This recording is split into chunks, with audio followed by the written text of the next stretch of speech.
ഇന്ന് ദൈവവചനത്തിൽ യോഹന്നാന്റെ സുവിശേഷം 8-ാം അധ്യായം 31-32 വാക്യങ്ങൾ ഞാൻ വായിക്കട്ടെ.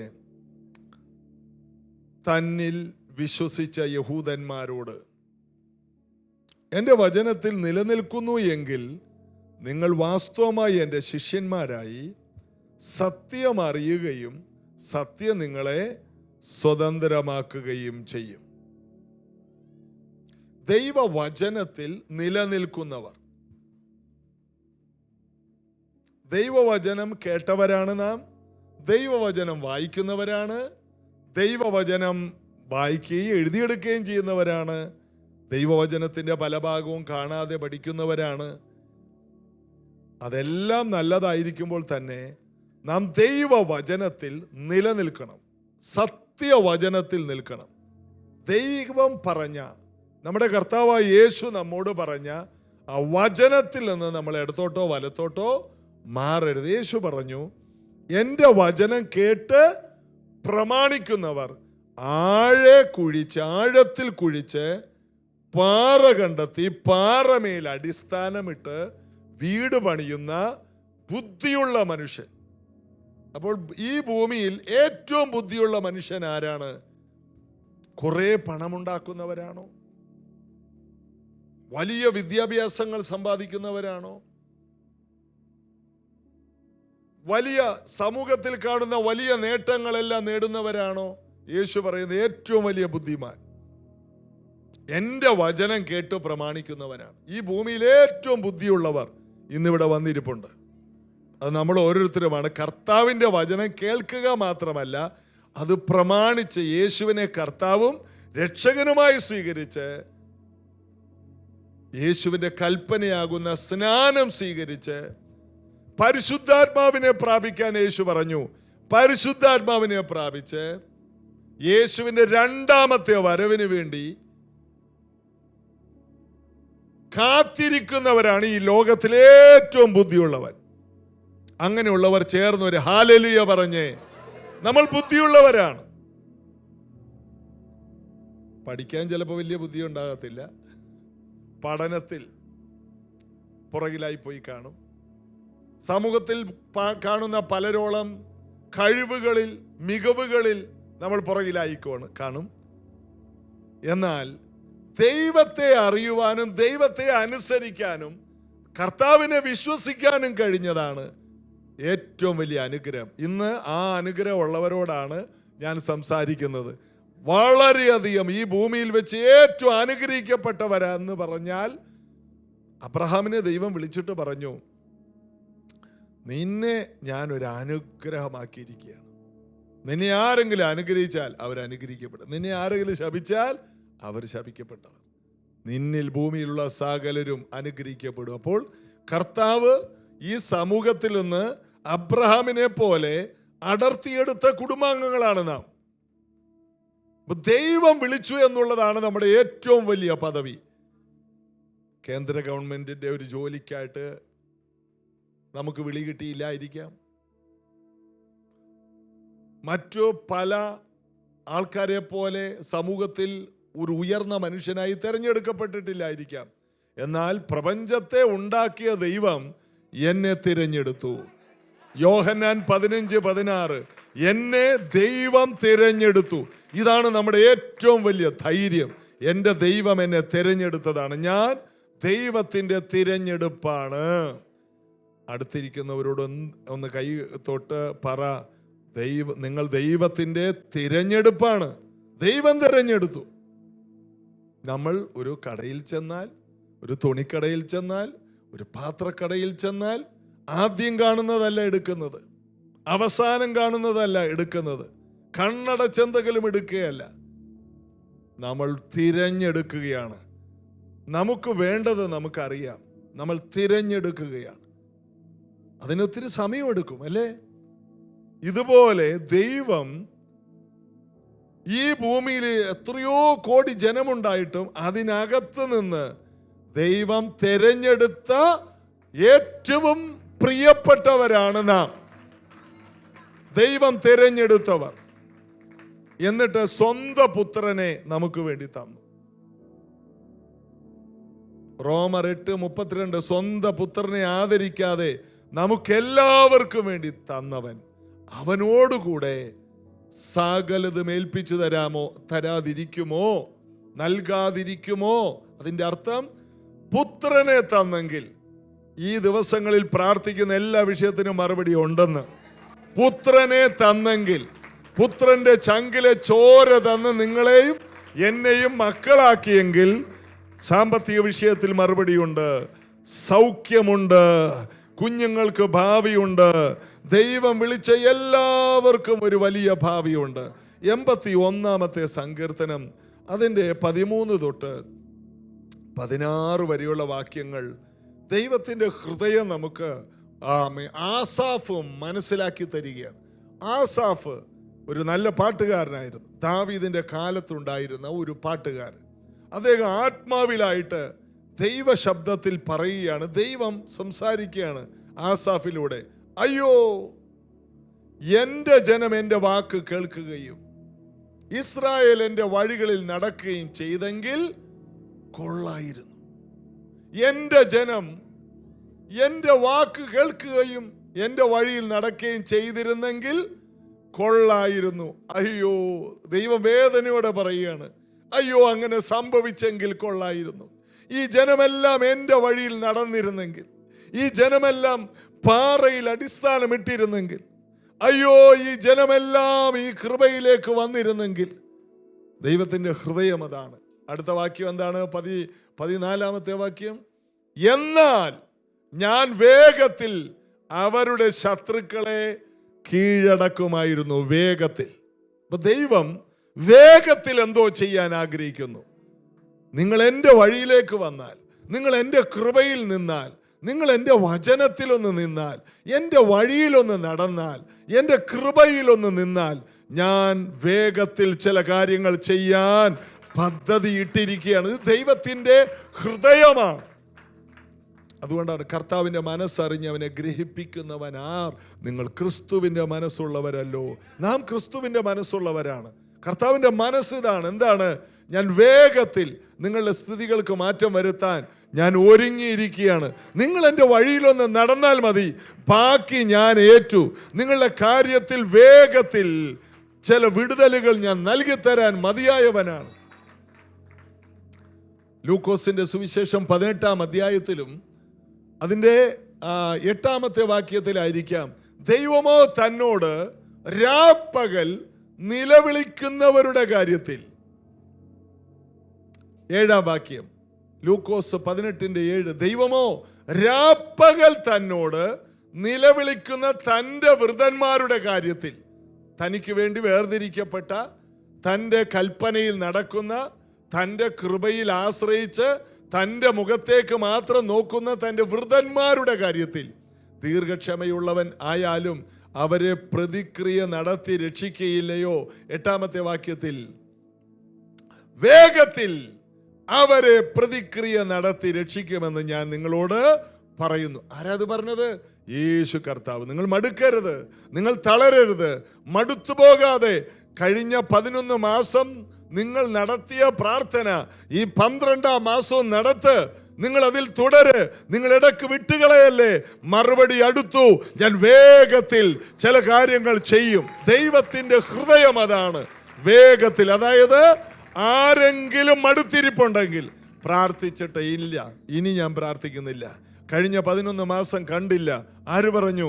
11 മാസം കാണാത്തത് ഈ 12-ാം മാസത്തിൽ വേഗത്തിൽ കർത്താവ് അത് ചെയ്യും. വേഗത്തിൽ. ദൈവം വേഗതയുടെ ദൈവമാണ്.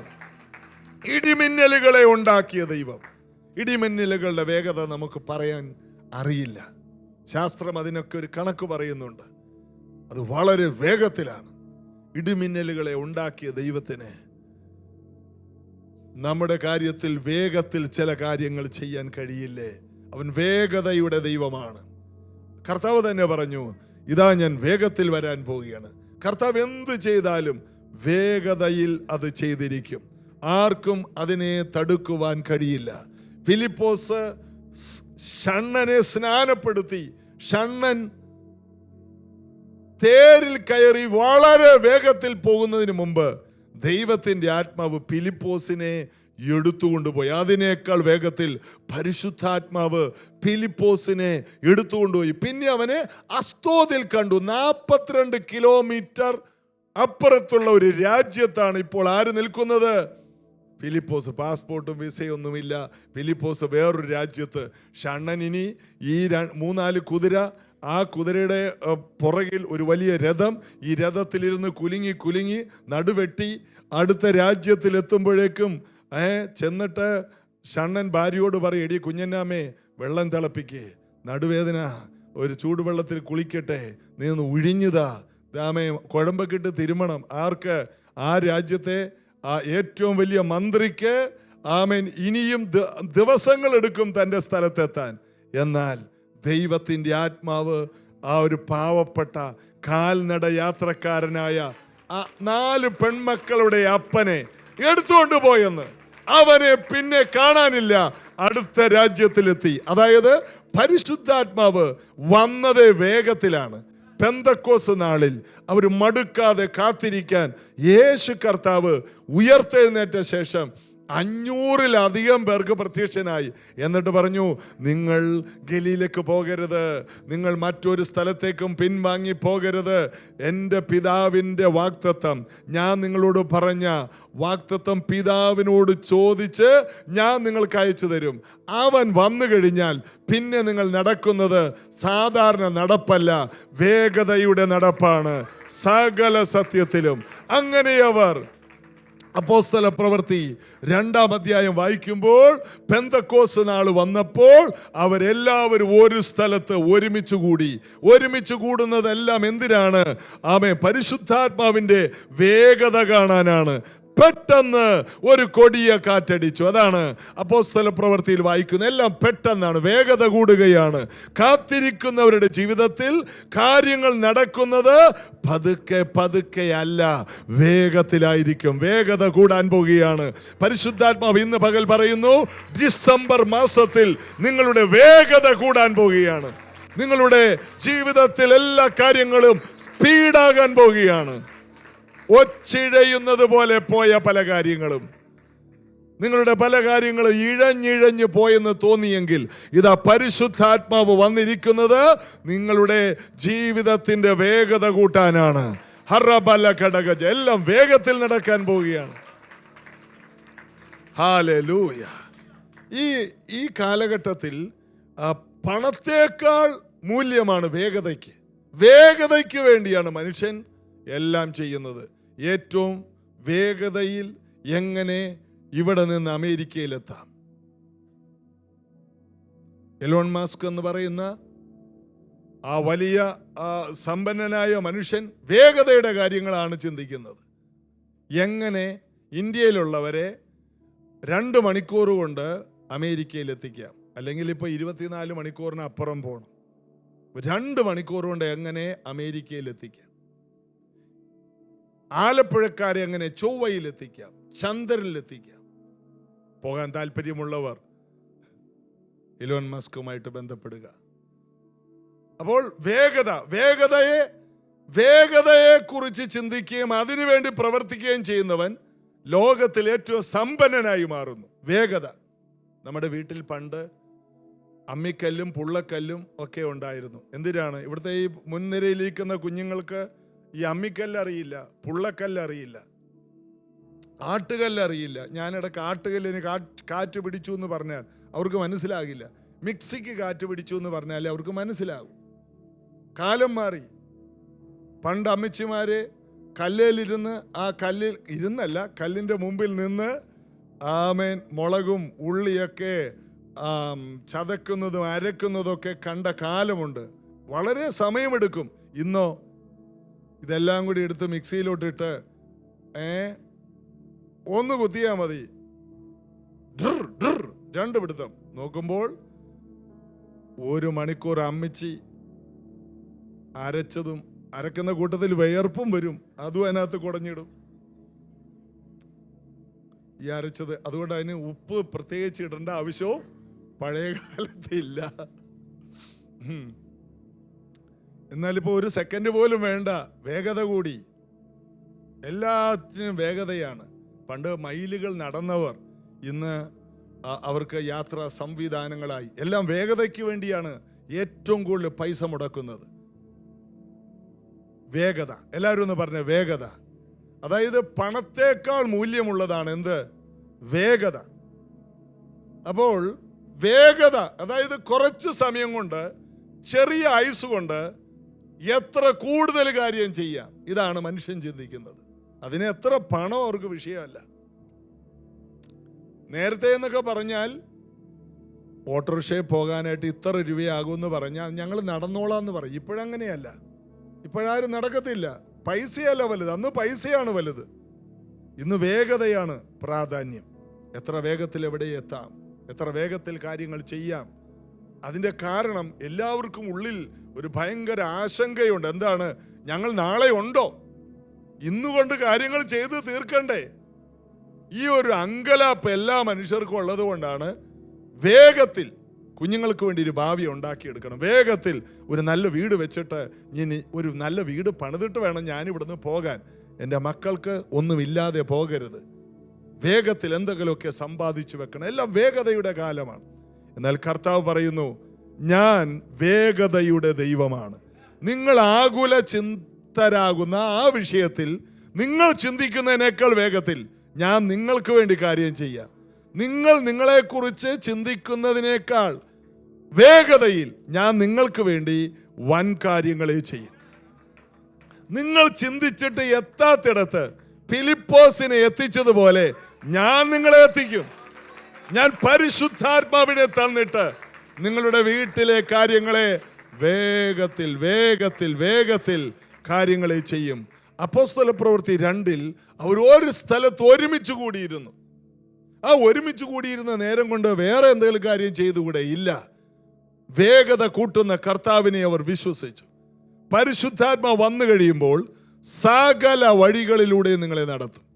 പിന്നെ നിങ്ങൾ പോകുന്നത് എളുപ്പ വഴികളിലൂടെയായിരിക്കും. പെട്ടെന്നായിരിക്കും കാര്യങ്ങളെല്ലാം നടക്കുന്നത്.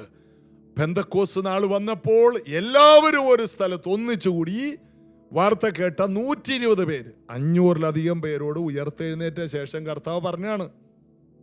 ഉയർത്തെഴുന്നേറ്റ് നേരിട്ട് അവരുടെ വീട്ടിലൊക്കെ ചെന്ന് കർത്താവ് പറഞ്ഞു, നിങ്ങളെങ്ങും പോകരുത്. എന്നിട്ടും 120 പേരെ ഒരുമിച്ച് കൂടിയുള്ളൂ. ആ 120 പേരുടെ മേൽ വേഗതയുടെ ശക്തി വ്യാപരിച്ചു. പിന്നെ കാര്യങ്ങളെല്ലാം പെട്ടെന്നായിരുന്നു. പത്രോസ് എഴുന്നേറ്റത് പെട്ടെന്നായിരുന്നു. പത്രോസ് പ്രസംഗിക്കാൻ തുടങ്ങിയത് പെട്ടെന്നായിരുന്നു. അതൊരു വിമർശനത്തിൽ നിന്നാണ് ഒരു പ്രസംഗം ആരംഭിച്ചത്. എന്താണ്? ഇവർ കള്ള് കുടിച്ചിരിക്കുന്നു, ഇവർ പുതുവീഞ്ഞു കുടിച്ചിരിക്കുന്നു എന്ന ഒരു പരിഹാസത്തിൽ അവർ എഴുന്നേറ്റു. പത്രോസ് എഴുന്നേറ്റു. പത്രോസ്, നിങ്ങൾ ഉദ്ദേശിച്ചതല്ല ഇത് യോവേൽ പ്രവാചകൻ പറഞ്ഞ കാര്യമാണ്. അന്ത്യകാലത്ത് സകല ജഡത്തിന്മേലും ഞാൻ എൻ്റെ ആത്മാവിനെ പകരും. 2:17 നമുക്കത് കാണാം.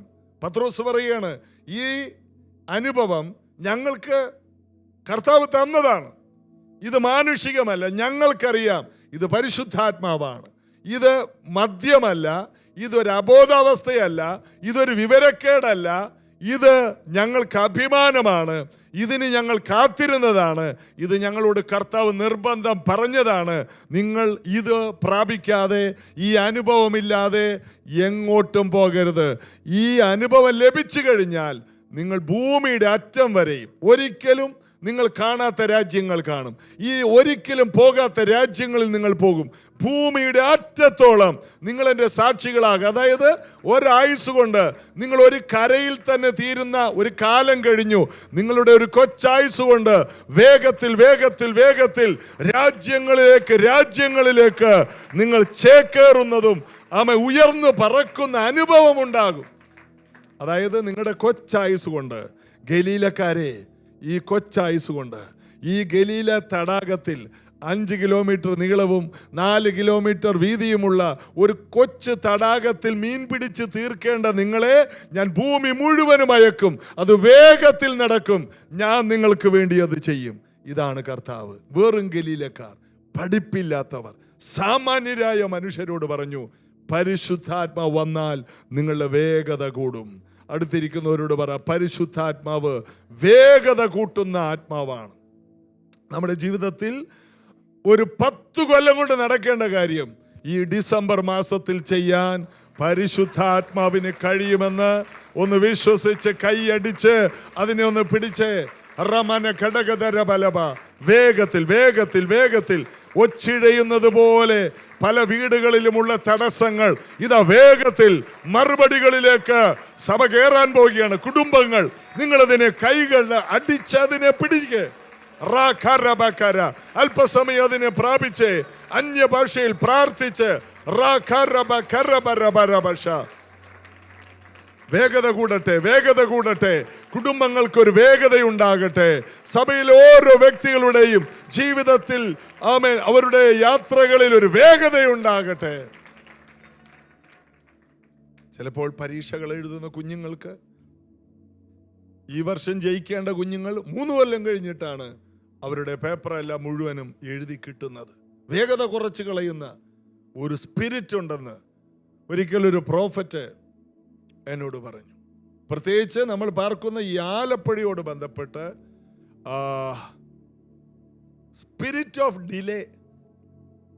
ഒരിക്കൽ ആഫ്രിക്കയിൽ ഒരു പാസ്റ്റർ പറയാണ്, എന്നോട് ഫോണിലൂടെ പറയാണ്, താങ്കൾ പാർക്കുന്നത് സ്പിരിറ്റ് ഓഫ് ഡിലേയുടെ നാട്ടിലാണ്.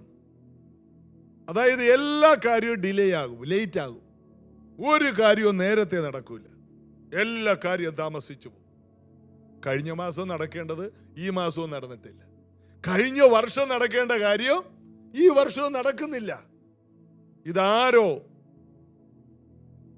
ക്ഷുദ്രം ചെയ്തതാണോ എന്താണ്? നമ്മളിങ്ങനെ ആലോചിക്കുകയാണ്. അപ്പൊ നമ്മൾ തന്നെ പറയും, പലരുടെയും കാര്യം ഇന്ന പ്രായത്തിൽ നടക്കുന്നു, പല കാര്യങ്ങളും പലർക്കും പലയിടത്തും നടക്കുന്നു. എന്നാൽ എന്തുകൊണ്ട് നടക്കുന്നില്ല? ഇതിൻ്റെ പുറകിൽ ഒരു ദുരാത്മാവുണ്ട്, സ്പിരിറ്റ് ഓഫ് ഡിലേ. അതായത് എല്ലാം വൈകിപ്പിക്കുന്ന ഒരു ദുരാത്മാവ്, എല്ലാം വൈകിപ്പിക്കുന്ന ഒരു ആത്മാവ്. അതായത് വേഗത കുറക്കുന്ന ഒരു പൈശാചിക ശക്തി ഉള്ള ദേശത്ത് വേഗതയുള്ളവരായി നമ്മൾ എഴുന്നേൽക്കും. അതിനെ നമ്മൾ ബ്രേക്ക് ചെയ്യും. ഇന്ന് പകലിൽ ഇത് കേട്ടുകൊണ്ടിരിക്കുമ്പോൾ സൈന്യത്താൽ അല്ല, ശക്തിയാലുമല്ല, ദൈവത്തിന്റെ ആത്മാവിൽ. നമ്മുടെ കഴിവ് കൊണ്ട് നടക്കത്തില്ല, ഇതിനെ നമുക്ക് തകർക്കാൻ കഴിയും. ഈ ഡിസംബർ മാസം 1-ാം തീയതി ഈ ദുരാത്മാവിനെ നമ്മൾ നമ്മുടെ ദേശത്ത് നിന്ന്, നമ്മുടെ ഭവനത്തിൽ നിന്ന് സഭയായി നമ്മൾ പുറത്താക്കാൻ പോവുകയാണ്. നമ്മുടെ നാവിൽ മരണവും ജീവനുമുണ്ട്. അപ്പോൾ വേഗതയെ തടയുന്ന, വൈകിപ്പിക്കുന്ന ആത്മാവിനെ ഇന്ന് ഒരുമിച്ച് നമുക്ക് തകർത്ത് കളയാൻ കഴിയും. എല്ലാവരും ഒന്ന് കൈകളൊന്ന് ചേർത്ത് പിടിച്ച്, ഇടത്തും വലത്തോട്ട് കൈകൾ ചേർത്ത് പിടിച്ചിട്ട് നമ്മൾ ഒരുമിച്ച് അതിനെ ക്യാൻസൽ ചെയ്യാൻ പോവുകയാണ്. ഇനി ഈ സ്പിരിറ്റ് ഓഫ് ഡിലേ ഈ ദേശത്ത് കാണരുത്. ഇനി ഒരു കാര്യവും വൈകിപ്പോകരുത്. ഏത് കാര്യത്തെയും ഈ വർഷം നടക്കേണ്ടത് 10 കൊല്ലം കഴിഞ്ഞിട്ടേ നടക്കൂ. ഇങ്ങനെ നമ്മെ വൈകിപ്പിക്കുന്ന ഒരു നരക അവസ്ഥയിലേക്കാക്കാൻ നോക്കുന്ന, നിന്ദയിലാക്കാൻ നോക്കുന്ന അതിൻ്റെ മേലൊരു ജയം ഇന്നുണ്ട്. എല്ലാവരും ഒന്ന് പ്രാർത്ഥിച്ച് കൈകൾ കോർത്ത് പിടിച്ചുകൊണ്ട്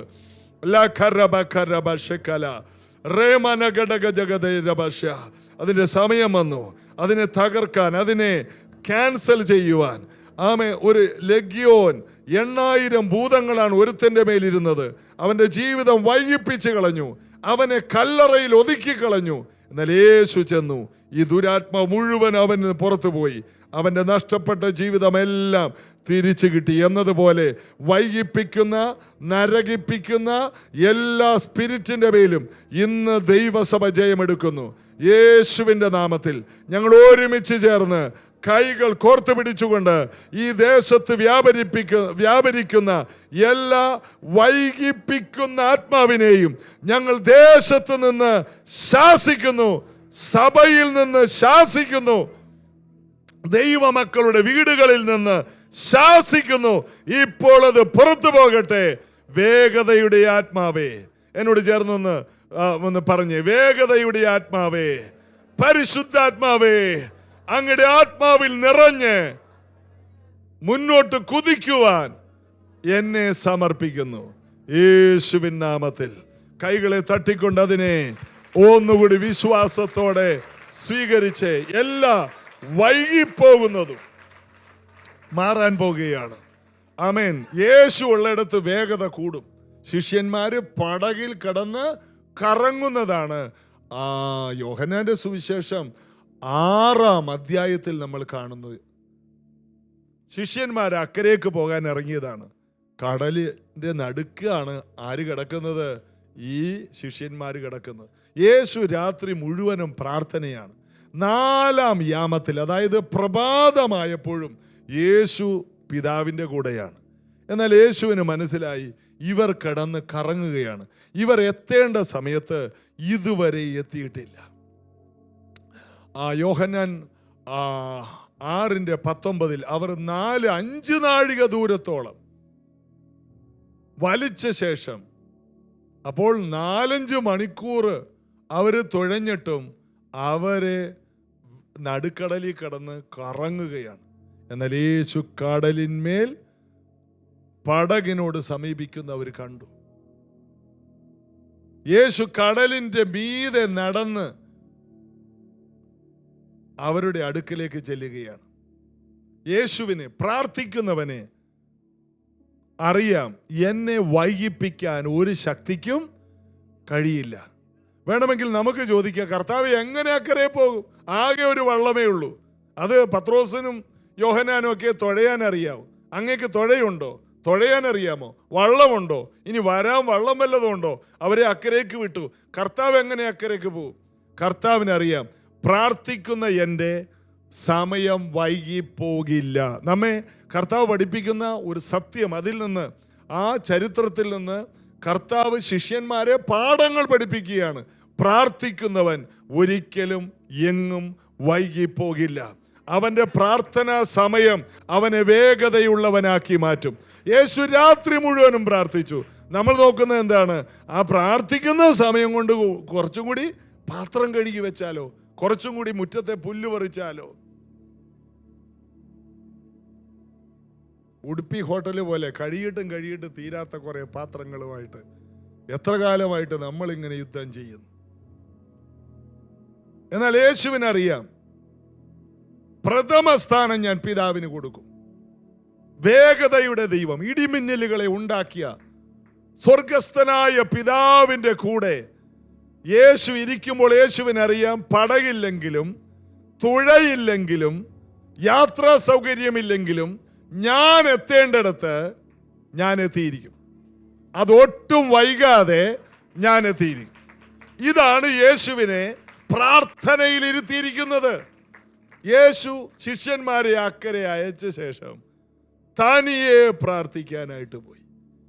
എന്നാൽ ഒരു 3 മണിക്കൂർ പ്രാർത്ഥിച്ച് നിർത്തിക്കൂടെ കർത്താവേ? എന്നിട്ടൊരു വള്ളം വാടകയ്ക്ക് വിളിച്ചിട്ട് തുഴഞ്ഞൂടെ? ഒരു ടാക്സി വിളിച്ചു പോ.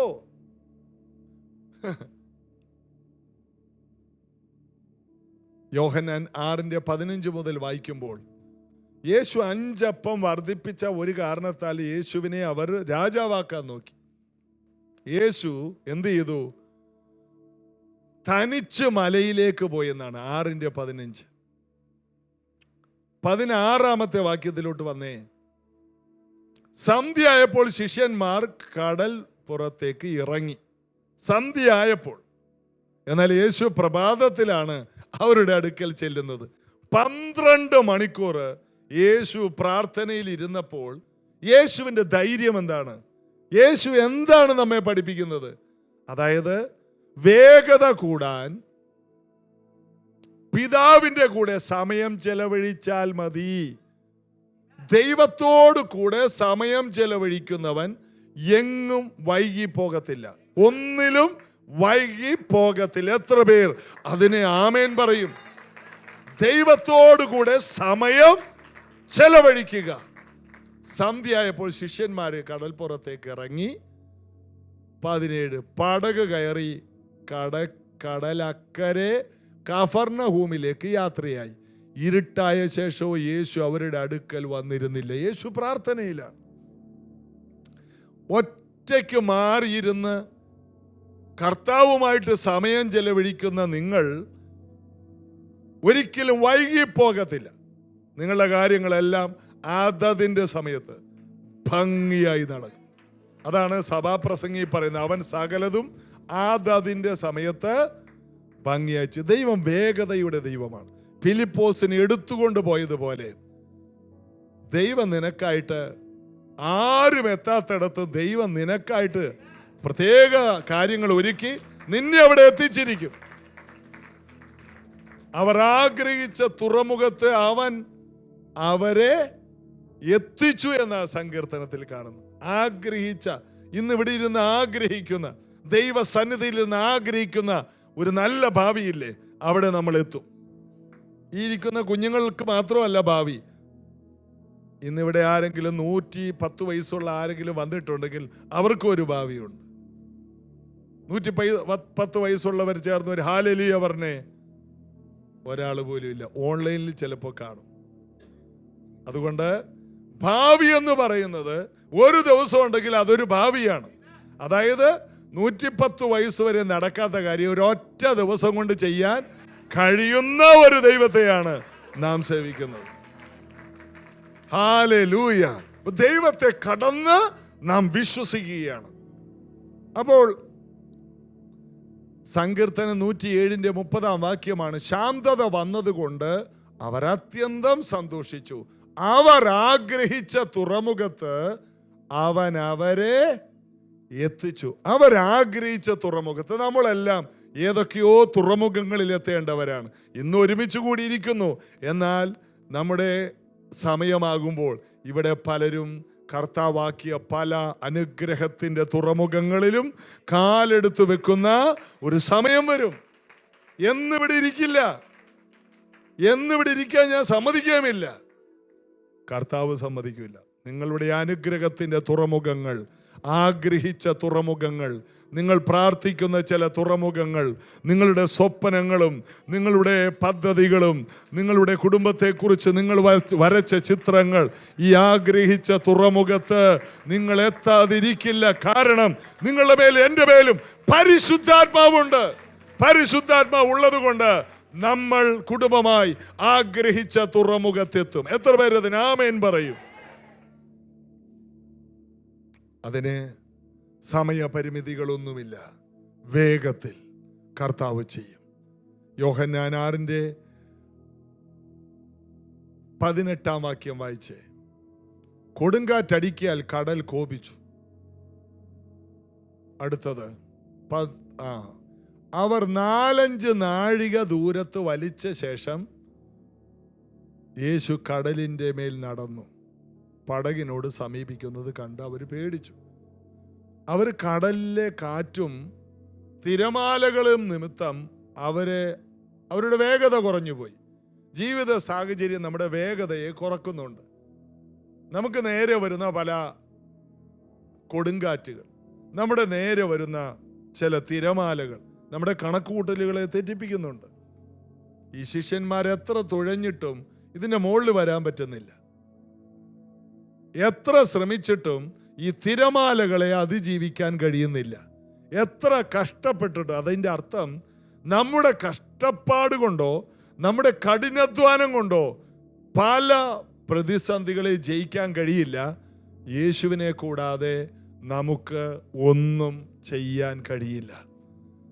അടുത്തത്, കർത്താവാണ് നമ്മെ അക്കരയ്ക്ക് അയച്ചതെങ്കിൽ നമ്മൾ അക്കരെ എത്തിയിരിക്കുമെന്നുള്ളത് അതൊരു 100% സത്യമാണ്. കർത്താവാണ് അക്കരയ്ക്ക് പോകാൻ പറഞ്ഞതെങ്കിൽ എത്ര തിരമാല അടിച്ചാലും, എത്ര കൊടുങ്കാറ്റ് വന്നാലും, എത്ര മുക്കിക്കളയുന്ന സാഹചര്യം വന്നാലും നമ്മൾ ഒടുവിൽ അക്കരെ എത്തിയിരിക്കും. എത്ര പേർ കൈകൾ അടിച്ചതിനെ സ്വീകരിക്കും? മുങ്ങിത്താഴില്ല, തീർന്നു പോകില്ല, ഇടക്ക് ഇല്ലാണ്ട് ആകത്തില്ല. അക്കരയ്ക്ക് വിട്ടത് ആരാണ്? അന്ന് സന്ധ്യയായപ്പോൾ നാം അക്കരയ്ക്ക് പോകുക. അതാണ് മർക്കോസ് 4 കാണുന്നത്. അന്ന് സന്ധ്യയായപ്പോൾ നാം അക്കരയ്ക്ക് പോകുക എന്ന് കർത്താവ് പറഞ്ഞു. അക്കരയ്ക്ക് പോകാൻ പറഞ്ഞു. എന്നാൽ ജീവിത സാഹചര്യത്തിൽ വിളിച്ച കർത്താവിനെ അവരങ്ങോട്ട് മറന്നുപോയി. അവരിപ്പോൾ കർത്താവിനെ കണ്ടിട്ട് പേടിക്കുകയാണ്, എല്ലാം പേടിയാണ്. കടലിനെ കണ്ട് പേടിച്ചു. ഒരിക്കലും ഞാനും എൻ്റെ കൂടെ നമ്മുടെ ചർച്ചിലെ ഒരു സഹോദരനും കൂടി ഒരു വീട് വിസിറ്റിങ്ങിന് നമ്മുടെ ചർച്ചിൽ തന്നെ ഒരു വീട്ടിൽ വന്നതാണ്. വീട്ടിൽ ചെന്ന് കതകിന് തട്ടിയപ്പോൾ ഞാൻ കതകിന് തട്ടിയുള്ളൂ, പ്രൈസ് ദി ലോർഡ് പറഞ്ഞില്ല. വെറുതെ കതകിന് തട്ടി. നട്ടുച്ചക്ക് ഈ സഹോദരി കതക് തുറന്നിട്ട് ബോധം കെട്ട് വീഴുകയാണ്. കാരണം പേടിച്ച്, പകലും പേടി, രാത്രിയും പേടി. ഞാൻ അവസാനം ആ സഹോദരിയുടെ പേര് വിളിച്ചു, ഡി എഴുന്നേക്കടി. ബോധം കെട്ട് കിടക്കുകയാണ്. പിന്നെ ചാടി എഴുന്നേറ്റ് ഒരു ചായ എടുത്തു കൊണ്ടുവന്ന് ഞങ്ങൾക്ക് രണ്ടുപേർക്കും എന്താന്ന്. വെറുതെ പേടിക്കുക. കോളിംഗ് ബെല്ലടിച്ചതിന് പോലും പേടിച്ച് ബോധം കെട്ട് വീഴുന്ന ദൈവമക്കളുടെ ഗതി. അപ്പൊ ലോക മനുഷ്യൻ എത്ര എന്താ കുറുവാക്കള്ളന്മാരാ, കുറെ കള്ളന്മാര്. ആ കള്ളന്മാര് കാരണം ഒത്തിരി പേര് ഓൺലൈൻ പ്രയറൊക്കെ ആരംഭിച്ചു. നല്ല കാര്യം. നമ്മുടെ വീട്ടിലൊന്നും കുറുവാക്കള്ളന്മാരും അല്ല, കാരണം സ്വർണം ഉണ്ടായിട്ട് വേണ്ട.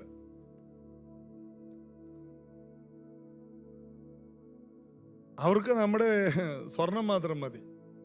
അപ്പൊ ഈ ഇടക്ക് ഈ കള്ളന്മാർ ഇറങ്ങിയെന്ന് അറിഞ്ഞതുകൊണ്ട് ഭയങ്കര പ്രയറും, ഡോറെല്ലാം ഭദ്രമായിട്ട് പൂട്ടുന്നു, പുതിയ ലോക്ക് വെക്കുന്നു, ഗേറ്റ് പുതിയ താഴ് വെക്കുന്നു. എന്നാൽ യഹോവ പട്ടണം കാക്കാതിരുന്നാൽ കാവൽക്കാർ വൃഥ. നമ്മുടെ സംരക്ഷണം നമ്മുടെ കർത്താവിന്റെ കയ്യിലാ. ഹല്ലേലൂയ, സ്തോത്രം. ഞാൻ പറഞ്ഞിട്ടില്ലേ, പണ്ടൊരമ്മച്ചി രാത്രി ഇതുപോലെ അന്നത്തെ കുറുവാക്കള്ളനെ പേടിച്ച്, കുറുവയാണോ എന്താ ഞാൻ പറഞ്ഞത് ശരിയാണോ? കള്ളനെ പേടിച്ച് ആ കാലത്ത് വീട്ടിലെ മേശ കൊണ്ടുവന്ന് ഫ്രണ്ടിലെ ഡോറയിൽ വെച്ചു, ലോക്കെല്ലാം ഇട്ടു, മേശ വെച്ചു, കട്ടിൽ വലിച്ചു കൊണ്ടുവന്നിട്ടു, ആട്ടുകല്ല് കൊണ്ടുവന്ന് വെച്ചു. നേരം വെളുക്കുന്നവരെ ഓരോ സാധനം, കാരണം കള്ളൻ ഈ വഴി കയറാതിരിക്കാൻ. എന്നിട്ട് അവരവിടെ തറയിൽ കിടന്നുറങ്ങി. നേരം വെളുത്തപ്പോഴേ അറിഞ്ഞു അടുക്കള വാതിൽ പൂട്ടാൻ മറന്നുപോയി. കാരണം പേടി വരുമ്പോ എന്താണ് സ്ഥിതിയെന്ന്. ഇതാണ് ഇവരുടെ അവസ്ഥ. കർത്താവ് അവരോട് പറഞ്ഞു, ഞാനാണ്. ചില സമയത്ത് കർത്താവിനെ കണ്ടാൽ പോലും ഭൂതമാണ്. ഇപ്പൊ എന്നെയും എൻ്റെ കൂടെ ചെന്ന ഒരു സഹോദരനെ കണ്ടപ്പോൾ കള്ളനാണെന്ന് കരുതിയാണ് ഈ സഹോദരി താഴെ പോയത്. ഇതുപോലെ ഞാനാകുന്നു. അവസാനം ഞാൻ ആ സഹോദരിയോട് പറഞ്ഞു, എഴുന്നേക്ക്, ഞാനാണ്, പാസ്റ്ററാണ്, പേടിക്കണ്ട. എനിക്ക് ആ വാക്യം അങ്ങനെയാണ് അത് വ്യാഖ്യാനിക്കാൻ പറ്റുന്നത്. അവൻ അവരോട് 6:20 അവൻ അവരോട് ഞാനാകുന്നു, പേടിക്കേണ്ട എന്ന് പറഞ്ഞു. പ്രശ്നങ്ങളുടെ നടുവിൽ കാണുന്നതെല്ലാം ചെകുത്താനായിട്ട് തോന്നും. പ്രശ്നങ്ങൾ കൂടുമ്പോൾ എല്ലാം പിശാചാണ്, എല്ലാം പ്രതികൂലം.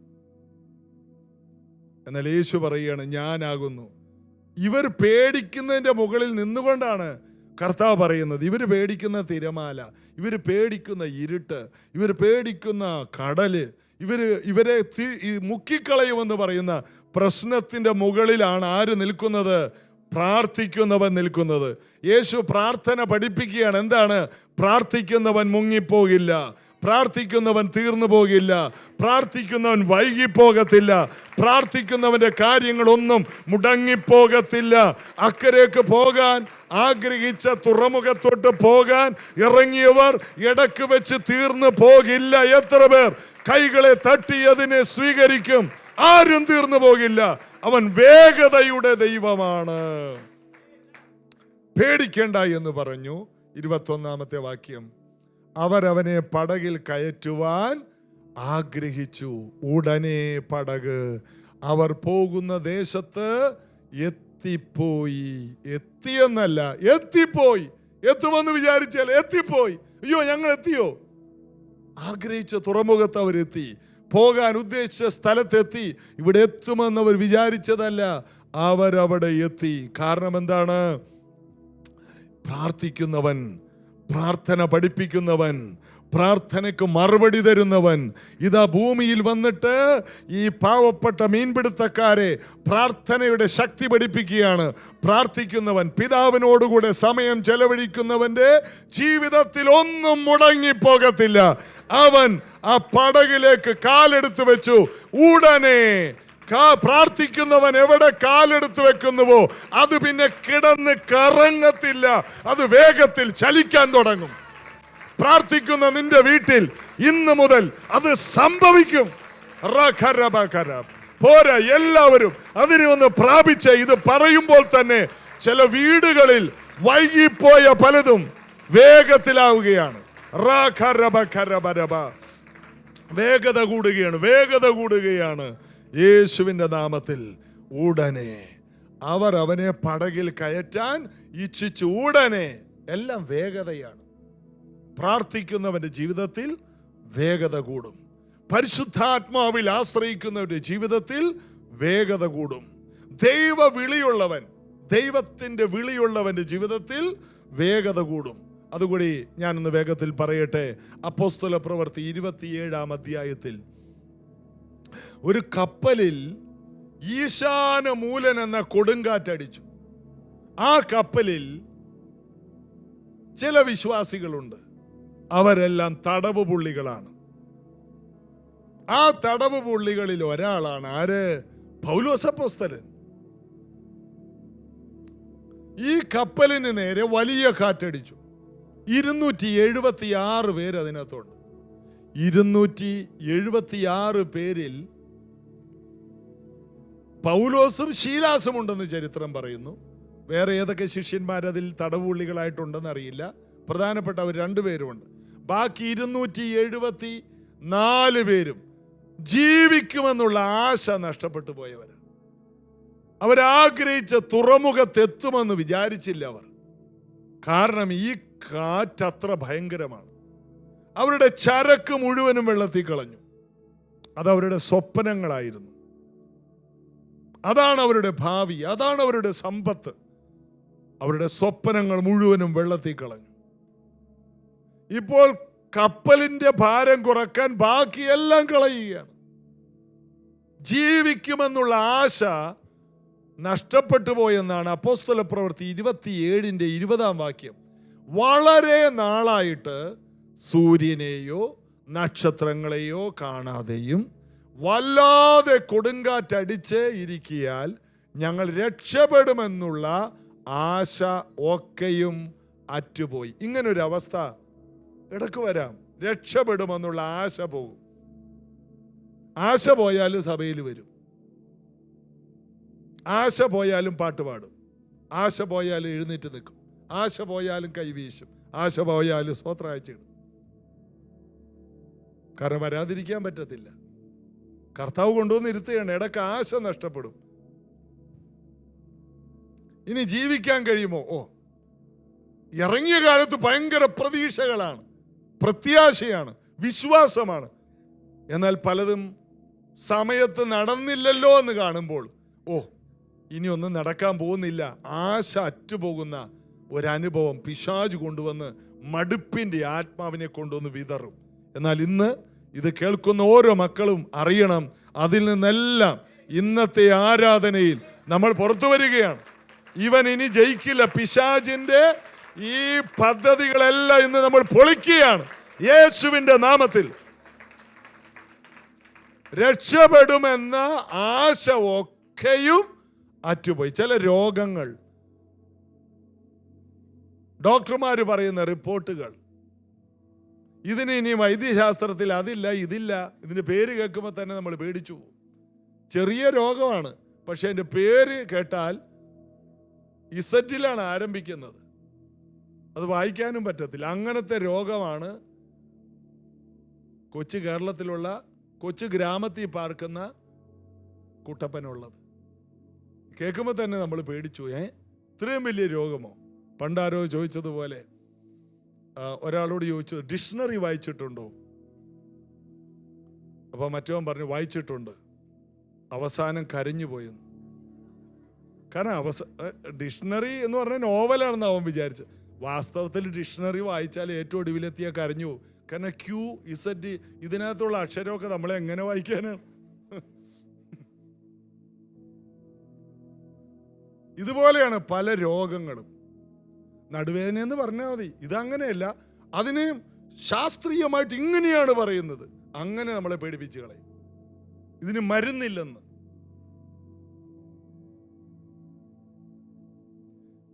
ഈ പല വലിയ ഹോസ്പിറ്റലിൽ നിന്ന് മടക്കിയ കാര്യങ്ങൾ നമ്മുടെ ഈ നാട്ടുവൈദ്യന്മാർ കൈകാര്യം ചെയ്യുന്നത് ഈ സീസണിൽ.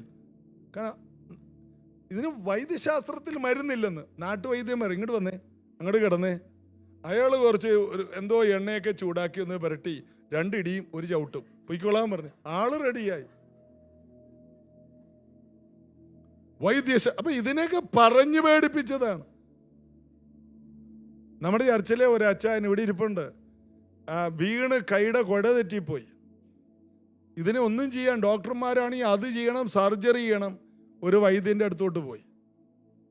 ഡോക്ടറിൻ്റെ അടുത്തുനിന്ന് ഡോക്ടർ പറഞ്ഞ് അത്രയും ദിവസം ഇരിക്കണം, ഇത്രയും നാൾ ഇരിക്കണം. വൈദ്യൻ്റെ അടുത്തോട്ട് പോയിട്ട് വൈദ്യൻ പറഞ്ഞ് അങ്ങോട്ട് കയറി കിടക്കാൻ പറഞ്ഞ് ചവിട്ടി 2 വലി.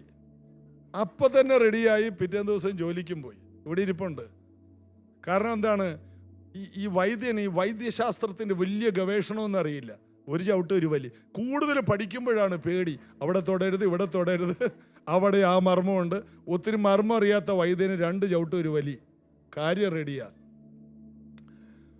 അപ്പൊ ഇതെല്ലാം കേട്ട് പേടിച്ചിരിക്കുന്നവരാണ്. ഇനി രക്ഷപ്പെടാനുള്ള സാധ്യത ഇല്ല.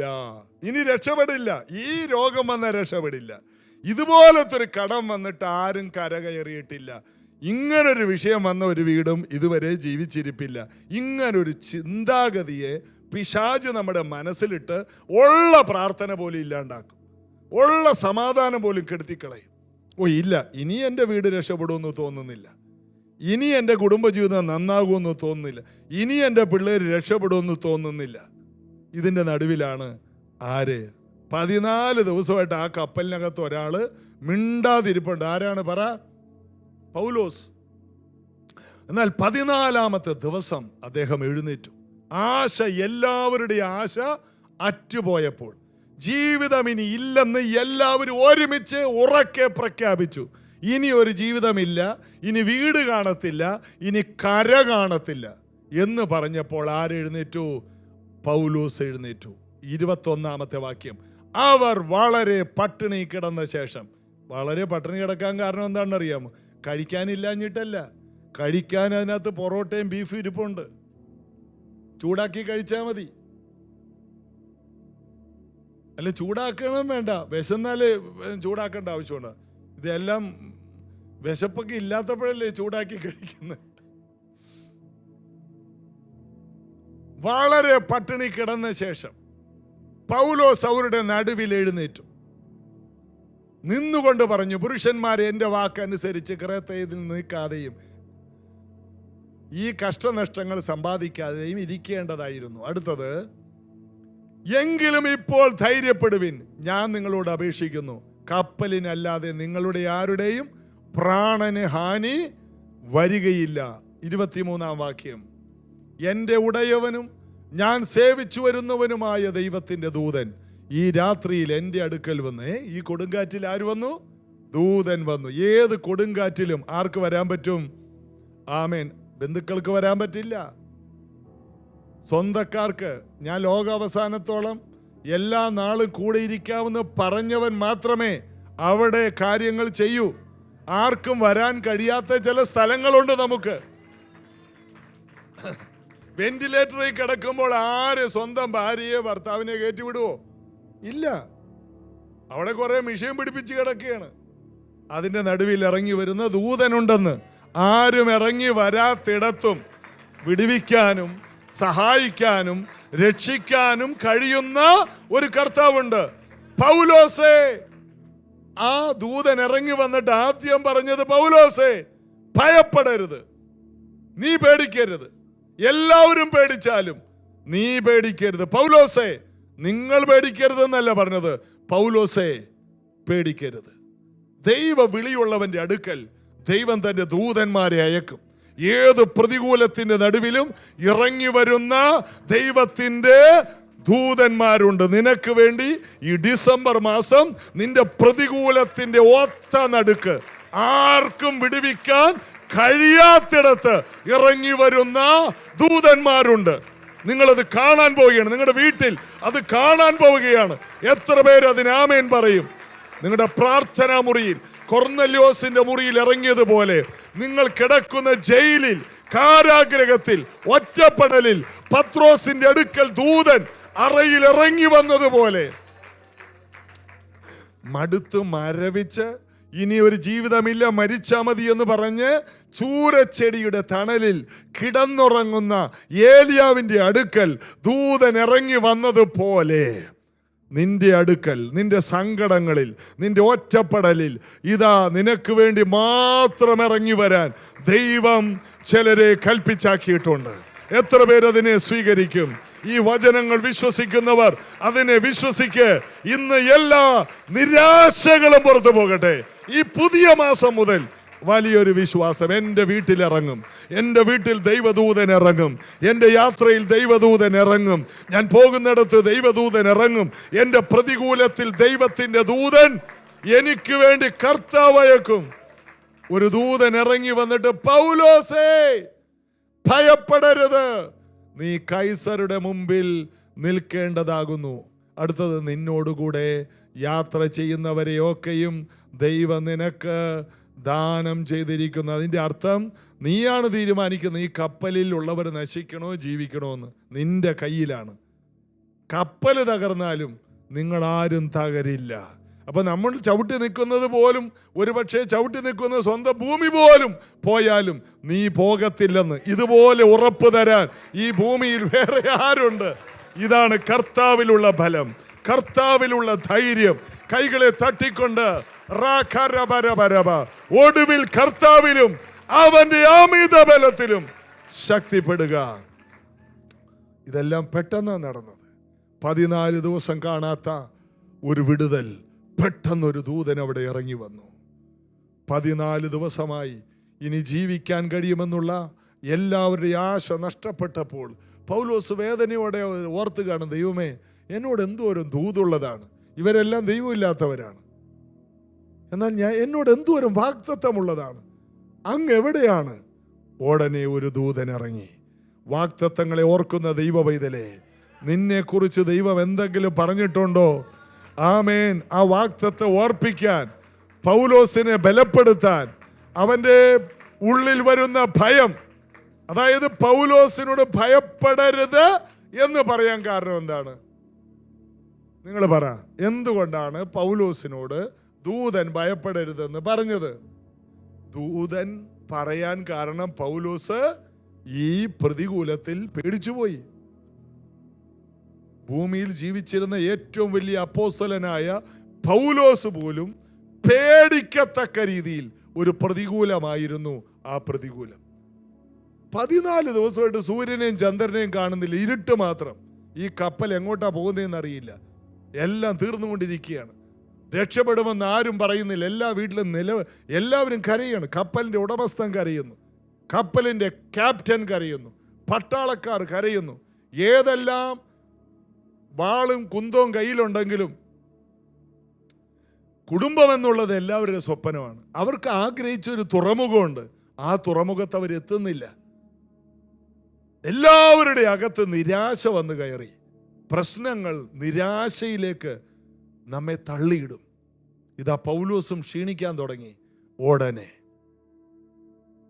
ഒരു ദൂതൻ അവിടെ വന്നു. പൗലോസേ, എല്ലാവരെ പോലെയല്ല നീ. എല്ലാവർക്കും നിരാശപ്പെടാം, എല്ലാവർക്കും പേടിക്കാം.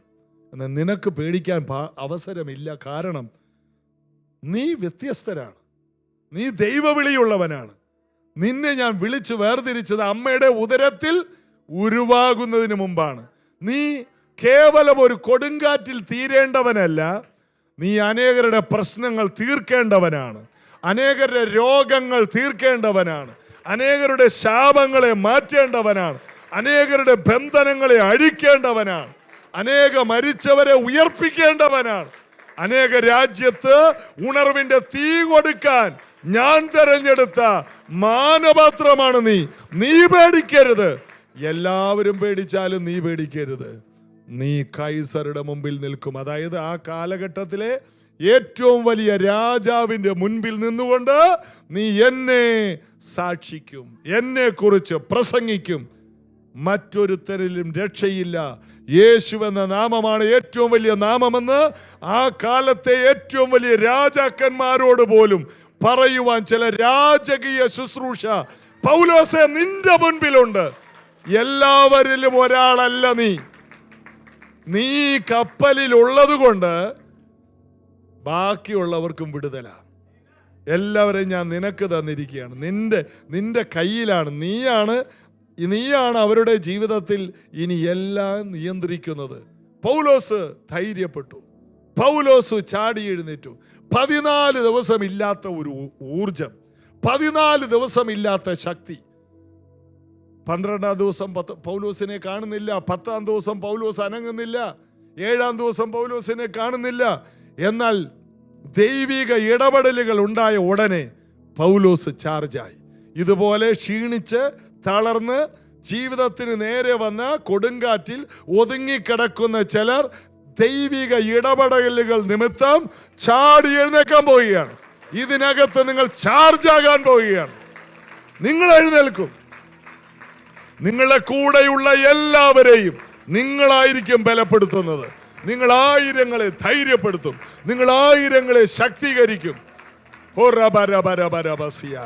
അല്പസമയം കൈകളെ തട്ടിക്കൊണ്ട് അത് കണ്ടേ നിങ്ങളായിരിക്കും മറ്റുള്ളവരെ ബലപ്പെടുത്തുന്നത്. നിങ്ങൾ ദൂതന്മാർ കയറുന്നതും ഇറങ്ങുന്നതും കാണാൻ പോവുകയാണ്. വലിയ കാര്യങ്ങൾ നിങ്ങൾ മുഖാന്തരം സംഭവിക്കും. പൗലോസ് ചാടി എഴുന്നേറ്റു. അടുത്ത വാക്യം എന്താണ്? 25-ാമത്തെ വാക്യം. 25-ൽ പറയുന്ന, അതുകൊണ്ട് പുരുഷന്മാരെ ധൈര്യത്തോടിരിപ്പീൻ, എന്നോട് അരുളി ചെയ്തതുപോലെ തന്നെ സംഭവിക്കുമെന്ന് ഞാൻ ദൈവത്തെ വിശ്വസിക്കുന്നു. എന്നോട് അരുളി ചെയ്തതുപോലെ. അപ്പൊ ഇടക്ക് വെച്ച് ഇവൻ ഇറങ്ങിയ കാലത്തെ ദൈവം അരുളി ചെയ്തിട്ടുണ്ട് കൈസറുടെ മുമ്പിൽ നിൽക്കുമെന്ന്. എന്നാൽ ഇടക്ക് വെച്ച് ഒരു കാറ്റടിച്ചപ്പോൾ ആ ഉറപ്പ് അങ്ങോട്ട് പോയി. എന്തോരം ദൂതുള്ള ആളാ, എന്തോരം പ്രവചനം കേട്ട. അഗബോസിന്റെ പ്രവചനം കൂടാതെ ഫിലിപ്പോസിന്റെ 4 പെമ്മക്കൾ പ്രവചിച്ചു. അന്ത്യോക്യ സഭയിലിരുന്നപ്പോൾ അവിടെ പ്രവചിച്ചു. ഇദ്ദേഹം ഒരു പ്രോഫറ്റ് ആയതുകൊണ്ട് പ്രവാചകന്മാരുടെ കൂട്ടായ്മയിൽ എല്ലാവരും ദൂത് പറഞ്ഞ ഒരു പ്രവാചക ശബ്ദം കേട്ട് വളർന്ന ഈ മനുഷ്യൻ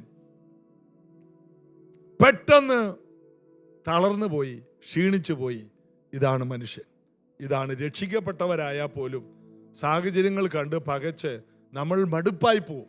ചില സമയങ്ങളിൽ ഏലിയാവിനെ പോലെ നമുക്ക് സമസ്വഭാവമുള്ള മനുഷ്യനാണ് ആര്? ഏലിയാവ്. അവൻ തളർന്നു പോയി. നമ്മെ പോലെ ക്ഷീണിക്കുന്ന ഒരു മനുഷ്യൻ. നമ്മെ പോലെ തന്നെ ഇടക്ക് ചാടി എഴുന്നേൽക്കും, ഇടക്ക് സഭായത്തിന് കാണും, ഇടക്ക് കാണത്തില്ല. ഇതെല്ലാം ഏലിയാവിനും ഉണ്ടായിരുന്നു. മടുപ്പ് അവനും ഉണ്ടായിരുന്നു. എന്നാൽ ദൈവം തെരഞ്ഞെടുത്തവനെ ദൈവം വിടില്ല. അവനെ വേഗതയുള്ളവനാക്കും. ആ ഏലിയാവിനെ നമുക്കറിയാം. ഏലിയാവിൻ്റെ മേൽ ദൈവത്തിൻ്റെ ആത്മാവ് വന്നപ്പോൾ ആഹാബിന്റെ രഥത്തിന്റെ മുൻപിൽ അവൻ വളരെ വേഗത്തിൽ ഓടിയെന്ന് വായിക്കും. ദൈവം വേഗതയുടെ ദൈവമാണ്. ക്ഷീണിച്ച് മടുത്തവനെയെല്ലാം വേഗതയുള്ളവനാക്കി ഉന്നതികളിൽ വാഹനമേറ്റി ഓടുമാറാക്കുന്ന ഒരു സർവശക്തനായ ദൈവം. അപ്പോസ്തലപ്രവൃത്തി 27-26 വായിക്കുമ്പോൾ എന്നോട് അരുളി ചെയ്തതുപോലെ തന്നെ നടക്കുമെന്ന് ഞാൻ ദൈവത്തെ വിശ്വസിക്കുന്നു. എങ്കിലും നാം ഒരു ദ്വീപിന്മേൽ മുട്ടി തകർന്നു പോകും. ഈ കപ്പൽ തകർന്നു പോകും. എന്നാൽ ഒരാൾക്കും ഒരു കേടും ഉണ്ടാവുകയില്ല. ഒരു രോമത്തിന് പോലും കേടില്ലാതെ ദൈവം നമ്മളെ കാക്കും. അവൻ ഉറപ്പാണ്. ദൈവമാണ് വിളിച്ചതെങ്കിൽ എത്തേണ്ടിടത്ത് എത്തിയിരിക്കും. ദൈവമാണ് വിളിച്ചതെങ്കിൽ. 27-ാമത്തെ വാക്യം എന്താണ്? വേണ്ട, ഇനി 28-ൽ നമ്മൾ വായിക്കുന്നു. 28-ാം അധ്യായത്തിൽ 1-ാം വാക്യം. 28-1 അപ്പോസ്തലപ്രവൃത്തി 28-1. രക്ഷപ്പെട്ട ശേഷം, എല്ലാവരും ഒന്ന് പറഞ്ഞേ, രക്ഷപ്പെട്ട ശേഷം. രക്ഷപ്പെടുമെന്ന് ഉള്ള ആശ പോയവരാണ് ഇവര്. ഇപ്പോൾ എന്ത് വായിക്കുന്നു? രക്ഷപ്പെട്ട ശേഷം. അടുത്തിരിക്കുന്നവർ കൈ കൊടുത്തു പറ, രക്ഷപ്പെടും. രക്ഷപ്പെടും. രക്ഷയെന്ന് പറയുന്നത് കർത്താവ് വരുമ്പോൾ പോകുന്നത് മാത്രമല്ല രക്ഷ. എല്ലാ വിഷയത്തിലും രക്ഷപ്പെടും. ഇന്ന് ഏത് വിഷയത്തിൽ ഭാരപ്പെടുന്നുവോ ആ വിഷയത്തിൽ രക്ഷപ്പെടും. ആ വിഷയത്തിൽ നമ്മൾ പുറത്തു വരും. രക്ഷപ്പെട്ട ശേഷം 27-ാം അധ്യായം കൊണ്ട് നമ്മൾ തീരില്ല. 28-ാമത്തെ ഒരു അധ്യായം ദൈവം നമുക്ക് വെച്ചിട്ടുണ്ട്. നവംബർ വരെ 27-ാമത്തെ അധ്യായമായിരുന്നെങ്കിൽ ഇതാ രക്ഷപ്പെടുന്ന ഒരു പുതിയ അധ്യായം, ഒരു പുതിയ മാസം ഇതാ തുറന്നു വെച്ചിരിക്കുന്നു. ഒരു തുറമുഖം കാണിക്കുന്ന മാസം, ഒരു തുറമുഖത്തിലേക്ക് കാലെടുത്ത് വെക്കുന്ന മാസം. അവിടെ വായിക്കുന്നു, രക്ഷപ്പെട്ട ശേഷം ദ്വീപിന്റെ പേർ മെലീത്ത എന്ന് ഞങ്ങൾ ഗ്രഹിച്ചു. പണ്ടൊരു പെൺകുട്ടി വായിച്ചു, അങ്ങനെ അവർ മെലിഞ്ഞ ദ്വീപിലെത്തിയെന്ന്. മെലീത്ത എന്ന ദ്വീപിൽ. മെലീത്ത എന്ന് പറഞ്ഞാൽ പെറ്റമ്മയേക്കാൾ വിശ്വസ്ത. പെറ്റമ്മയേക്കാൾ വിശ്വസ്ത. അതായത് കഴിഞ്ഞ ദിവസം ഞാൻ 1-2 സഹോദരിമാരെയൊക്കെ കണ്ടു. മാൾട്ട ദ്വീപിൽ, ഈ മെലീത്ത എന്നുള്ള അതിൻ്റെ ഇംഗ്ലീഷാണ് എന്ത്, മാൾട്ട ദ്വീപിൽ ഒത്തിരി സഹോദരിമാർ ഇവിടുന്ന് ജോലി കിട്ടിപ്പോയിട്ടുണ്ട്. നേഴ്സുമാർ ഒത്തിരി ഉണ്ട്. ഇപ്പോൾ മലയാളികൾ, ഒത്തിരി ചർച്ചുകളുണ്ട് മാൾട്ട ദ്വീപിൽ. അവിടെ അങ്ങനെയുള്ള കുറേ സഹോദരിമാരെ അവർ എൻ്റെ അടുത്ത് പ്രാർത്ഥിക്കാൻ വന്നു. അവരെല്ലാം മാൾട്ട ദ്വീപിലാണ്. ഈ ദ്വീപില് ഇപ്പോൾ ഒത്തിരി ദൈവമക്കളുണ്ട്. അതിൻ്റെ കാരണം ഈ ദ്വീപിനെ വിടുവിക്കാൻ ദൈവത്തിന് പ്രോഗ്രാം ഉണ്ടായിരുന്നു. അല്ലെങ്കിൽ ഈ കൊടുങ്കാറ്റ് അടിച്ചില്ലായിരുന്നെങ്കിൽ ഇവർ വേറെ വഴിക്ക് പോകും. എന്നാൽ ഈ ദ്വീപിന്റെ വിടുതൽ ദൈവത്തിന്റെ പ്ലാനാണ്. ഇടം കൈയും വലം കൈയും തിരിച്ചറിയാത്ത നിനവെ പട്ടണക്കാരെ പോലെ തന്നെ ദൈവം ഈ ദ്വീപിനെ കണ്ടതുകൊണ്ടാണ് ഈ ദ്വീപിലേക്ക് ഇവർ വന്നു കയറിയത്. അപ്പോൾ നമ്മുടെ ജീവിതത്തിൽ സംഭവിക്കുന്ന ഓരോ പ്രശ്നങ്ങളും ആർക്കൊക്കെയോ വിടുതലായി മാറും. നമ്മുടെ സാക്ഷ്യം നാളെ അനേകർക്ക് വിടുതലാകും. മാൾട്ട ദ്വീപിലെത്തി. മാൾട്ട ദ്വീപിലുള്ളവരെല്ലാം ബർബരന്മാരെന്ന് പ്രാകൃതന്മാരായിരുന്നു. ആ പ്രാകൃതന്മാര് മഴയും തണുപ്പും കൊണ്ട് അവര് തീ കൂട്ടി വിറകുണ്ടാക്കി അതിനകത്ത് തീ ഉണ്ടാക്കിയിട്ട് ചൂട് കായാൻ ഈ വെള്ളത്തിൽ നിന്ന് കയറി വന്ന് വിറച്ചു തുള്ളി നിൽക്കുകയാണ്. -ഡിഗ്രിയിലോട്ട് പോകുന്ന വെള്ളവും തണുപ്പും കാറ്റ് നിമിത്തം വിറച്ചു തുള്ളി ഈ കരയിലോട്ട് നീന്തി കയറിയ പൗലോസ് ഉൾപ്പെടെയുള്ള എല്ലാവരും കരയിൽ വന്നപ്പോൾ മരണവെപ്രാളം കാണിച്ചപ്പോൾ തീ കായാനുള്ള അവസരം ഒരുക്കി. പൗലോസ് ഒരു വിറകെടുത്തപ്പോൾ അവിടെയും ഒരു അണലി അവന്റെ കയ്യെ തൂങ്ങി. പൗലോസ് അതിനെ കുടഞ്ഞു കളഞ്ഞു. എന്നാൽ അവിടെ നിന്ന് ആ നാട്ടുകാർ പറഞ്ഞു, ഈ പാമ്പ് കടിച്ചാൽ പിന്നെ രക്ഷപ്പെടില്ല. ഇവൻ വെള്ളത്തിൽ നിന്ന് കയറിയിട്ടും നീതി ദേവി ഇവനെ ജീവിക്കാൻ 28:4 നീതി ദേവി ഇവനെ ജീവിക്കാൻ സമ്മതിക്കുന്നില്ല. ഇവൻ ശപിക്കപ്പെട്ടവന്, ഗതികെട്ടവനാണ്. ഇവൻ ശരിയല്ല ആള്. ഇവൻ ചാകേണ്ടവനാണ്. പൗലോസ് ചാകുന്നത് നോക്കി എല്ലാവരും നിന്നു. പാമ്പ് ചത്തതല്ലാതെ പൗലോസ് അനങ്ങുന്നില്ല. അവൻ അവിടെ അനങ്ങാതെ നിൽക്കുന്നു. അതെ, ദൈവം വിളിച്ചവന്റെ പ്രത്യേകത കൊടുങ്കാറ്റിലും തീരില്ല, അണലിയുടെ കടിയിലും തീരില്ല. വിളിയുള്ളവന്റെ വേഗത കുറയില്ല. കൈസറുടെ മുമ്പിൽ വിടാൻ ദൈവം തിരഞ്ഞെടുത്തവൻ കൈസറുടെ മുമ്പിൽ ചെല്ലും. അതിനിടയിൽ വരുന്ന അണലിയും തോറ്റുപോകും, കൊടുങ്കാറ്റും തോറ്റുപോകും, കപ്പൽ അപകടങ്ങളും പൗലോസിന്റെ മുമ്പിൽ തോറ്റുപോകും. നിന്റെ മുമ്പിൽ എല്ലാ പ്രശ്നങ്ങളും തോറ്റുപോകും. നിന്നെ തോൽപ്പിക്കാൻ പിശാച് കൊണ്ടുവരുന്നതെല്ലാം വിളിയുള്ള നിന്റെ മുമ്പിൽ തോറ്റുപോകും. ദൈവം നിന്നെ വിളിച്ചതാണോ, എല്ലാ പ്രതികൂലവും നിന്റെ മുമ്പിൽ തോറ്റുപോകും. എത്ര പേരത് ഗ്രഹിച്ചിട്ടൊന്ന് ദൈവത്തെ ആരാധിക്കും. നീ തോൽക്കില്ല. എല്ലാറ്റിൻ്റെ നടുവിൽ നീ ജയാളിയായിരിക്കും. നിങ്ങളെ തോൽപ്പിക്കാൻ കഴിയില്ല. കാരണം 1 യോഹന്നാൻ 4:4 അതിൻ്റെ കാരണം. നിങ്ങളിലുള്ളവൻ ലോകത്തിലുള്ള കൊടുങ്കാറ്റിനേക്കാൾ ആമേൻ. എല്ലാ ഈശാന മൂലനേക്കാൾ അണലിയേക്കാൾ എല്ലാം വലിയവൻ നിങ്ങളിലുള്ള കാലത്തോളം നിങ്ങളെയും എന്നെയും തോൽപ്പിക്കാൻ ഒരു ശക്തിക്കും കഴിയില്ല. സ്തോത്രം. പിന്നെ എന്ത് സംഭവിച്ചെന്നറിയാമോ? പൗലോസിനെ അവർ വിളിച്ചതാണ് ഇവനൊരു ദേവൻ ആണ്. ആദ്യം വിളിച്ചത് കൊലപാതകൻ എന്നാണ്. ആദ്യം ഒരു മനുഷ്യനായിട്ട് അംഗീകരിച്ച് കരയിലോട്ട് കയറി. രണ്ട്, ഇവനെ കൊലപാതകൻ എന്ന് എല്ലാവരും വിളിച്ചു. നീതിദേവി ജീവിക്കാൻ അനുവദിക്കാത്ത കൊലപാതകനാണെന്ന് പറഞ്ഞു. വിമർശനങ്ങളുടെ നടുവിലാണ് അവൻ. പൗലോസ് മിണ്ടിയില്ല. ഇപ്പോൾ അവർ തിരിച്ചു പറയുകയാണ്. അപ്പോസ്തലപ്രവൃത്തി 28:6 അവൻ വീർക്കുകയോ പെട്ടെന്ന് ചത്തു വീഴുകയോ ചെയ്യുമെന്ന് വെച്ച് അവർ കാത്തു നിന്നു. വളരെ നേരം കാത്തു നിന്നിട്ടും അവൻ ഒരാപത്തും ഭവിക്കുന്നില്ല. വളരെ നേരമായിട്ടും ഒരാപത്തും ഭവിക്കുന്നില്ല. ഇതുപോലെ ഒത്തിരി പേര് കാത്തിരിപ്പുണ്ട്, നീ ഒന്ന് തീർന്നു പോകുമെന്നില്ല. വളരെ നേരമായിട്ട് ഒന്നും സംഭവിക്കുന്നില്ല. ഇത് അഭിഷേകമാണ്.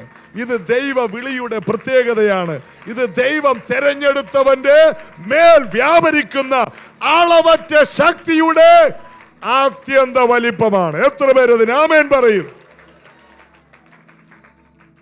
ചത്തു വീഴും, ചീർക്കും ഇല്ല. നീ ചീർക്കേമില്ല, ചത്തു വീഴേമില്ല.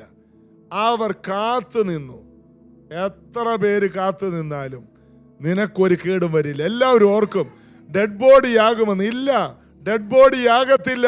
നീ ജീവനോട് ഇരുന്ന് ദൈവത്തിന്റെ പ്രവർത്തികൾ വർണ്ണിക്കും. നീ ഒരു ഡെഡ് ബോഡിയായി കിടക്കുന്നത് നടക്കുന്ന കാര്യമല്ല. അതിനൊരു ദിവസം ദൈവം വെച്ചിട്ടുണ്ട്. നിന്റെ വേല തികച്ചിട്ട് അതിനിടയിൽ വരുന്ന എല്ലാറ്റിൽ നിന്ന് നീ പുറത്തു വരും. ഇതിനെ സ്വീകരിക്കാനുള്ളവർ മാത്രമേ സ്വീകരിക്കാവൂ. ഹല്ലേലൂയ.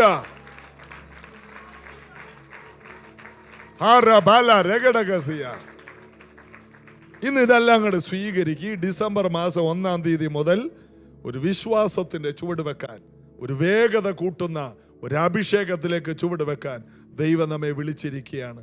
അവൻ വീർക്കുകയോ പെട്ടെന്ന് ചത്തു വീഴുകയോ ചെയ്യുമെന്ന് വെച്ച് അവർ കാത്തു നിന്നു. പാവങ്ങള് വളരെ നേരം കാത്തു നിന്നിട്ടും ഇങ്ങനെ നിന്നു.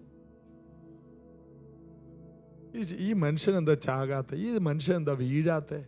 വളരെ നേരം കാത്തു നിന്നിട്ട് അവൻ ഒരാപത്തും ഒന്നും ഭവിക്കുന്നില്ല എന്ന് കണ്ട് മനസ്സ് മാറി അവനൊരു ദേവനെന്ന് പറഞ്ഞു. നിന്നെ തന്നെ ദേവനെന്ന്, ദൈവ പൈതലെന്ന്, ഇതൊരു ദൈവ പൈതലായതുകൊണ്ടാണ് ഈ നിൽക്കുന്നതെന്ന് എല്ലാവരും പറയാൻ പോവുകയാണ്.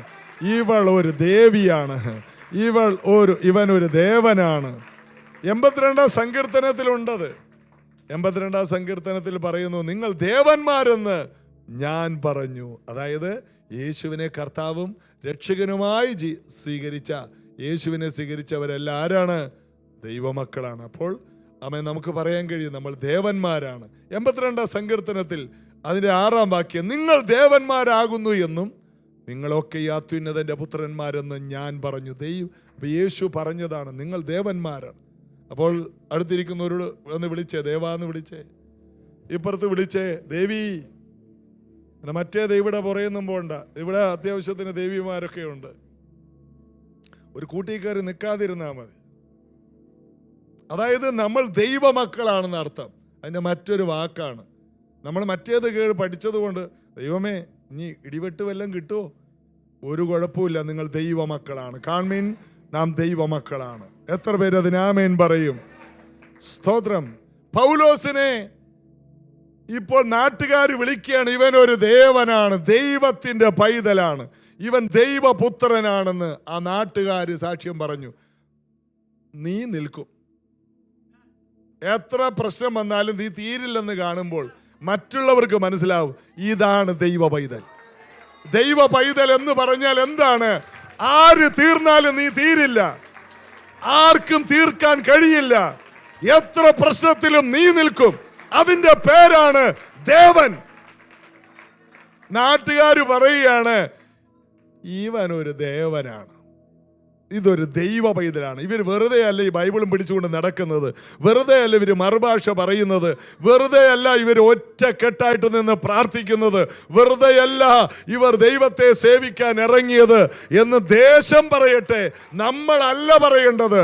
നമുക്ക് വന്ന പ്രശ്നങ്ങളിൽ വീഴാതെ നിൽക്കുമ്പോൾ, തീർന്നു പോകാതിരിക്കുമ്പോൾ നാട്ടുകാർ പറയുന്ന സാക്ഷ്യമാണ് അവൻ ഒരു ദേവൻ. ഇത് നമുക്കറിയാം, ഇനി മറ്റുള്ളവരറിയണം. അതിനാണ് ഈ കാറ്റ്, അതിനാണ് ഈ ശാനമൂലൻ, അതിനാണ് ഈ പ്രതിസന്ധികൾ. നാട്ടുകാരറിയണം, എത്ര പ്രശ്നം വന്നാലും തീരാത്ത ഒരു കൂട്ടരുണ്ട്, എത്ര പ്രതികൂലം വന്നാലും തകർന്നു പോകാത്തൊരു കൂട്ടരുണ്ട്, എത്ര പ്രതിസന്ധിയിലും അനങ്ങാതെ നിൽക്കുന്ന ഒരു കൂട്ടരുണ്ട്. തങ്ങളുടെ ദൈവത്തെ അറിയുന്ന ജനം ഉറച്ചു നിന്ന് വീര്യം പ്രവർത്തിക്കും. അടുത്തത് എന്ത് സംഭവിച്ചു? ആ നാട്ടിലെ ദ്വീപിലെ പ്രമാണിയുടെ അപ്പൻ ശാരീരികമായിട്ട് സുഖമില്ലാതെ കിടപ്പായിരുന്നു.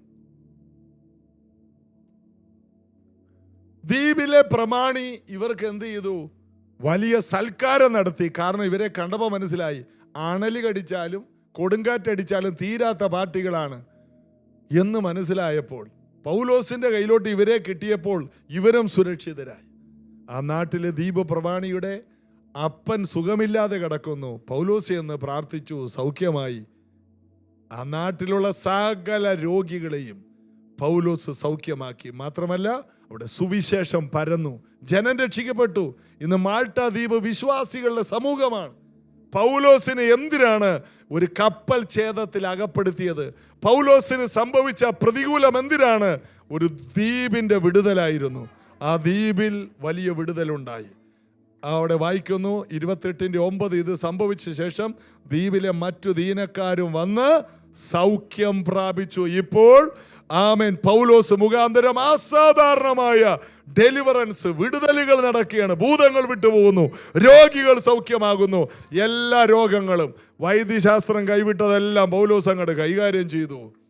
പിന്നെ വായിക്കുന്നു, ഇവർ അടുത്ത നല്ല കപ്പലിൽ കയറി പോകുമ്പോൾ അനേക ഗിഫ്റ്റുകൾ, ഏറ്റവും നല്ല ഗിഫ്റ്റുകൾ, ചരക്കുകളെല്ലാം ഈ ദ്വീപുകാർ ഇവർക്ക് കയറ്റി കൊടുത്തു. അവിടെ വായിക്കുന്നു, 10-ാം വാക്യം വായിച്ച് അവസാനിപ്പിക്കാം. അവരും ഏറിയ സമ്മാനം തന്ന് ഞങ്ങളെ മാനിച്ചു. ഞങ്ങൾ കപ്പൽ കയറുന്ന സമയം ആവശ്യമുള്ളതെല്ലാം കയറ്റി തന്നു. ഒരു കപ്പൽ ഉടഞ്ഞു, ഒരു കപ്പൽ തകർന്നു, എല്ലാം തീർന്നുപോയി, ജീവിക്കുമെന്നുള്ള ആശ അറ്റുപോയി. എന്നാൽ പ്രാർത്ഥിക്കുന്ന ഒരുവൻ, അഭിഷേകമുള്ള ഒരുവൻ, ദൈവമുള്ള ഒരുവൻ, ദൈവ വിളിയുള്ള ഒരുവൻ അതിനകത്തുള്ളത് കൊണ്ട് നഷ്ടങ്ങളെല്ലാം ലാഭമായി. നഷ്ടപ്പെട്ടതെല്ലാം വീണ്ടും തിരിച്ചു കിട്ടി. പോയതിനേക്കാൾ മേത്തരമായത് തിരിച്ചു വരാനിടയായി.